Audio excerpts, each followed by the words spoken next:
प्रिय भक्तजनों, आप सभी का इस शिव महापुराण कथा ज्ञानामृत पे मैं डिवाइन कनेक्शन की ओर से अमित अग्रवाल सबका स्वागत करता हूँ और आप सभी को सादर प्रणाम करता हूँ।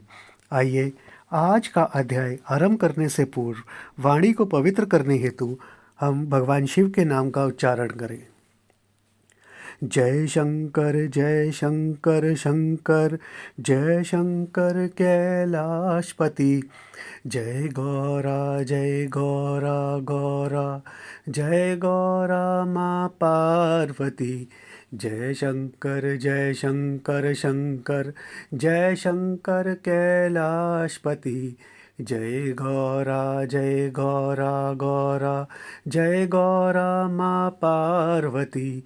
जय शंकर शंकर जय शंकर कैलाशपति। जय गौरा गौरा जय गौरा माँ पार्वती। हर हर महादेव, हर हर महादेव, हर हर महादेव। तो भक्तजनों, हमने पिछले अध्याय में भगवान के 24 अवतारों में से सनत कुमार अवतार, वारा अवतार, नारद अवतार, नर नारायण अवतार, कपिल देव अवतार, दत्तात्रेय अवतार व यज्ञ पुरुष अवतार के बारे में जाना। तो आइए आज के अध्याय में हम बाकी के अवतारों के बारे में जानें। ऋषभदेव अवतार विद्वानों और परमहंसों को सुमार्ग दिखाने हेतु प्रभु ने यह अवतार लिया। आप अवधूत ने संसार के संत समाज को मार्ग दिखाया। पृथु अवतार पृथ्वी पर भरपूर अन्न व औषधि आदि की उत्पत्ति हेतु आपने राजा पृथु के रूप में अवतार लिया। आपने ब्राह्मणों के रोष से नष्ट वैभव वाले राजा वैन को नरकगामी होने से बचाया। मात्स्यावतार वैवस्वत मनु की रक्षा के लिए ही प्रभु ने मत्स्यावतार लिया। कच्छपावतार समुद्र मंथन के समय मंदराचल पर्वत को रोकने के लिए प्रभु ने कच्छप अवतार ले पर्वत को अपनी पीठ पर धारण कर देवताओं की सहायता की। धन्वंतरी अवतार समुद्र मंथन के समय देवों को अमृत पिलाने के अमृत कलश लेकर आप समुद्र से धन्वंतरी रूप में प्रकट हुए। आपने आयुर्वेद औषधि के प्रचार संचार हेतु ज्ञान प्रदान किया।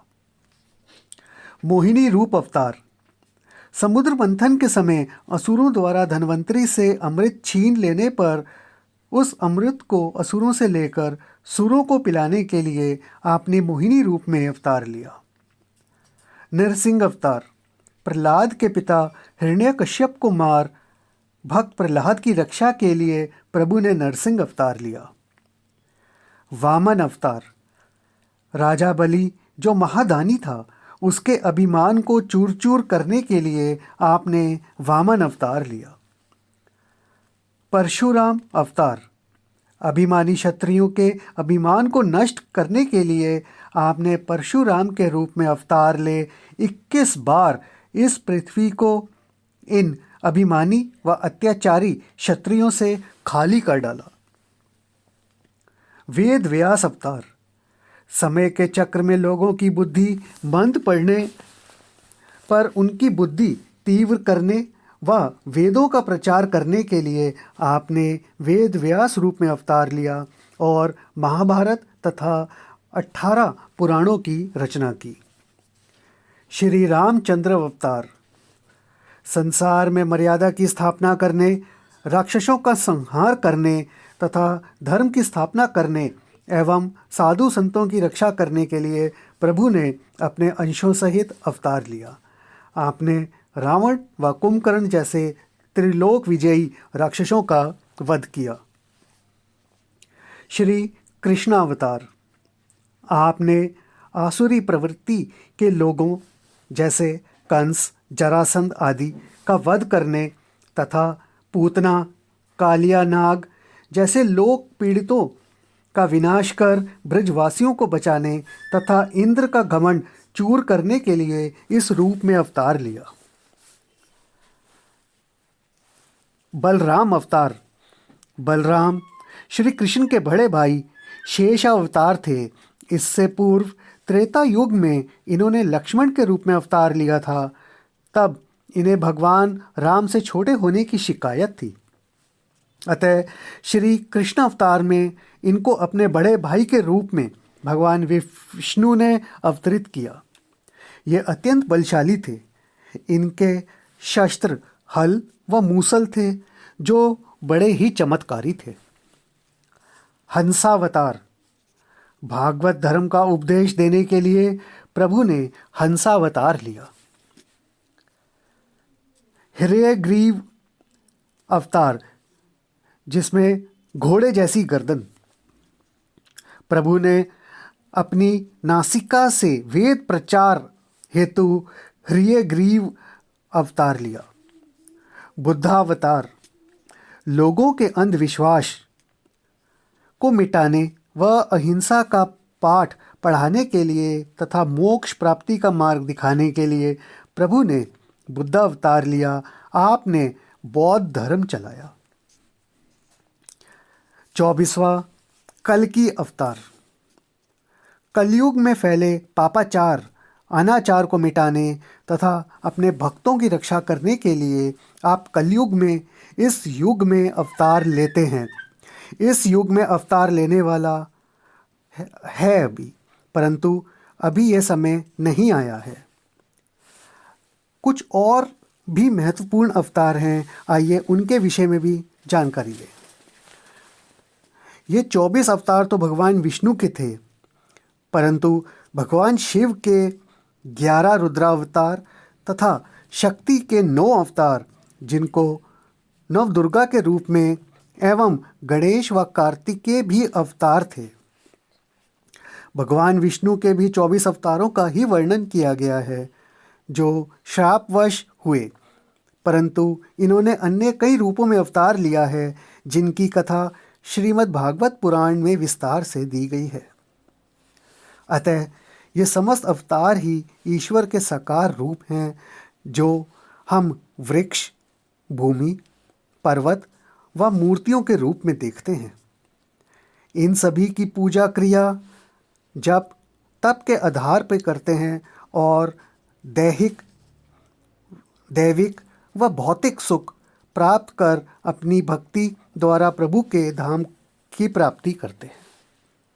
अब यहाँ पर एक प्रश्न उत्पन्न होता है, हम ईश्वर भजन से भौतिक सुख, ईश्वर दर्शन तथा मुक्ति कैसे प्राप्त करें?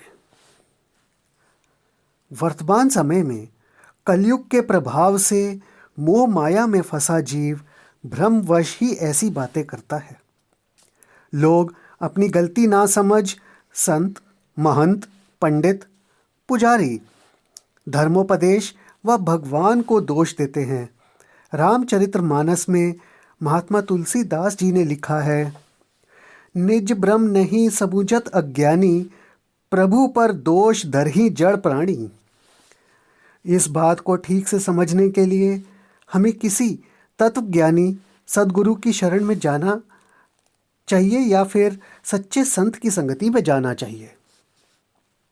श्रीमद् भागवत गीता में अर्जुन को समझाते हुए स्वयं भगवान कृष्ण ने अपने श्रीमुख से कहा है, तद्विद्धि प्रणिपातेन परिप्रश्नेन सेवया उपदेशयन्ति ते ज्ञानम ज्ञानिन सत्त्वदर्शिनः।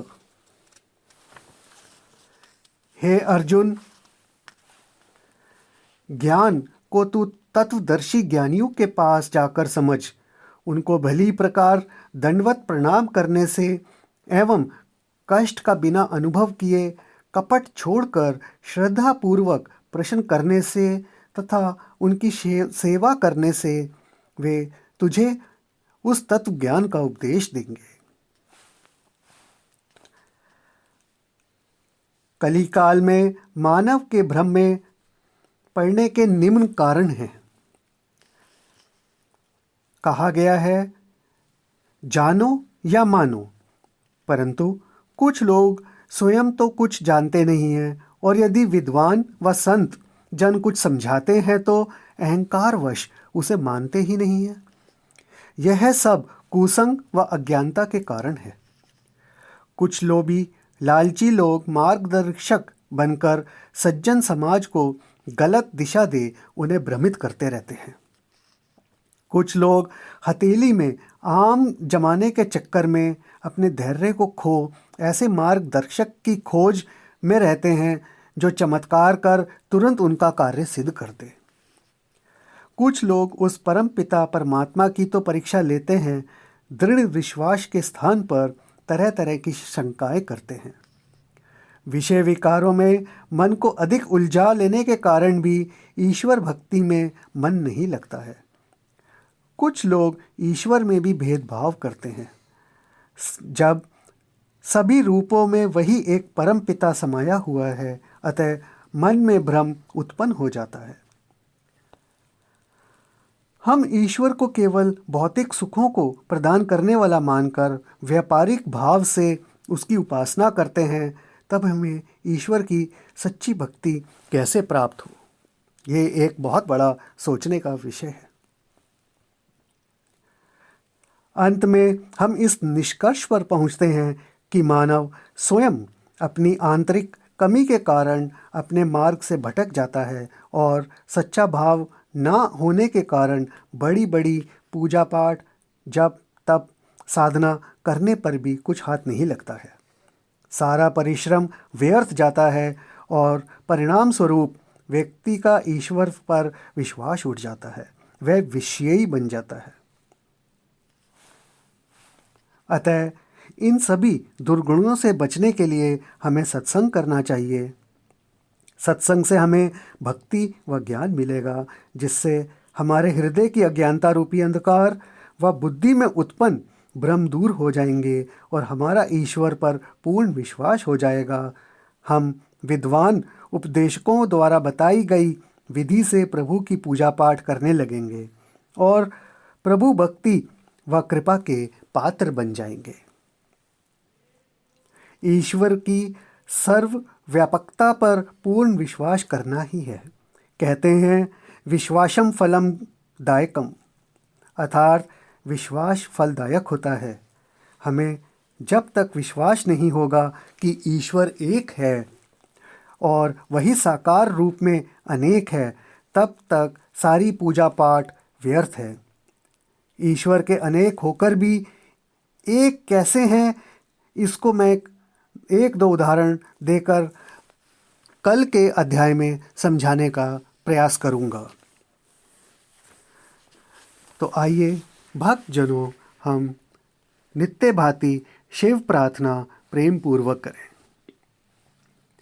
नमामि शमीशान निर्वाण रूपम विभुम व्यापकम ब्रह्मवेद स्वरूपम निजम निर्गुणम निर्विकल्पम निरीहम चिदाकाशमाकाशवासम भजेहम निराकार मोकार मूलम तुरीयम गिरा ज्ञान गोतीतमीशं गिरीशं करालं महाकाल कालं कृपालं गुणागार संसार पारं नत्योऽहं तुषाराद्रिसंकाश गौरं गंभीरं मनोभूतकोटिप्रभाश्री शरीरं स्फुरन्मौलिकल्लोलिनी चारुगंगा लसब्दाल बालेन्दुकण्ठे भुजंगा चलत कुंडलं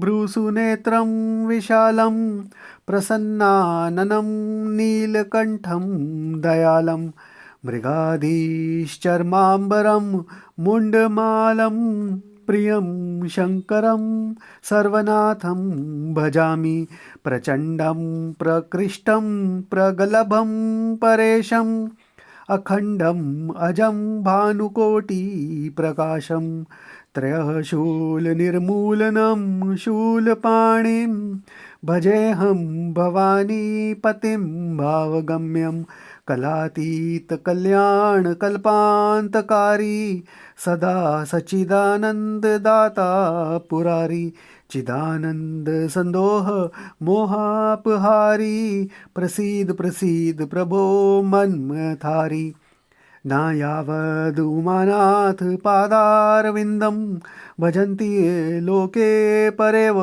नारायणं न तावत् सुखं शान्तिसन्तापनाशं प्रसीद प्रभो सर्वभूतादिवासम् न जानामि योगं जपं नैवेपूजां न त्योऽहं सदा सर्वदा शम्भो तुभ्यं जराजन् दुःखोगतातपयमानं प्रभो पाहि आपनन्मामीश शम्भो रुद्राष्टमिदं प्रोक्तं विप्रेण हर्तोषे ये पठन्ति नरा भक्त्या तेषां शम्भु प्रसीदति।